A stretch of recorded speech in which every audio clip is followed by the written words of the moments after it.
Hi everyone, it's Heather with Creating with Love and Grace. Today we are making a real quick video using the Dollar Tree egg to make a really cute shelf sitter. First thing I did was give it a good base coat of white acrylic paint. Gave it a good dry. Then I took some Mod Podge, gave it a good coat, using the reflection on the light to see that I got everywhere. Took this really cute print on some rice paper that got the print from Crafty Basket Case. She has some really great prints, so I just Mod Podged it down, sanded off the excess.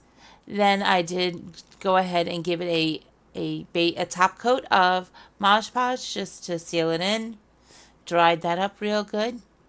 And the next thing I did was created a bow. For this bow, I used some light blue polka dots fabric, some yellow, and then I also had this really cute blue and yellow plaid. So I thought that it would really pick up the blue and the yellow in the egg, in the pattern that I printed out. I put a strip of fabric going along the bottom. And I did go ahead and add some Excelsior, as you can see right there. I did add some Excelsior at the bottom of the bow, which just gives it a little bit of height. Glued it down.